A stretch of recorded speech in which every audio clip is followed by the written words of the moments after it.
Nu får ni. David, vad händer då? Idag ska jag bli mobbad. Idag är det din tur, David. Ja, det kommer ta ungefär 10 minuter. Minst. Ja, men vi måste korta ner det snabbt så. Kör. Pelle, du får börja. Du är mer redo än vad jag är. Vad jag stämmer på hos David, jag stämmer på att han är fett lat. Det skulle jag säga ju. Ja, men det är därför jag jävlas med dig och tar alla dina grejer. Han är fett lat. Jag ska inte räkna bakom Davids rygg. Han lägger sig i allas arbeten, men man får inte lägga sig i hans någonting. David är den här som ringer och säger att jag ska skriva på manus medan jag sitter och skriver på manus. Och han har alltid bilen. Så jag måste köra runt Peter för att hyra film och grejer. Det stämmer på hos David. Nå det.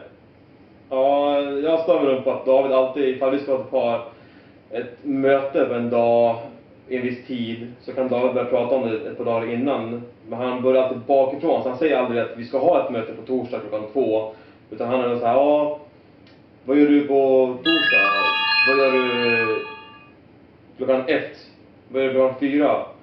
Och sen säger inte han någonting mer, sen kanske det går en dag till och sen säger han typ samma dag, du, vi har möte idag, har inte jag sagt någonting? Det är så här klassiker, att han skjuter på allting. Så att han typ kanske, han tänker att han har berättat det, men han har inte berättat det. Det är också en klassiker. Och att han är fett lat verkligen. Varje gång vi ska bära någonting så lyckas han alltid som komma undan på något vänster. Säga att jag kör bilen till parkeringen medan alla andra får bära alla tunga grejer. Det är också så här riktig klassiker. Han är så lat, så när vi var på gymmet en gång så slutade han köra en maskin bara för han började svettas. Han bara, nej, jag börjar svettas.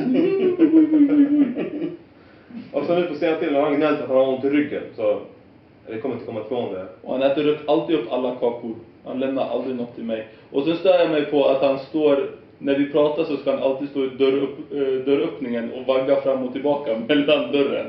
Fett irriterande. Jag vet inte varför, men det är fett irriterande.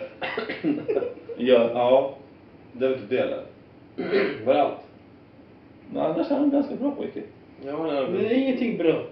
Bara dåligt. Nej, det var nog det faktiskt. Tack så mycket. Ja. Inte.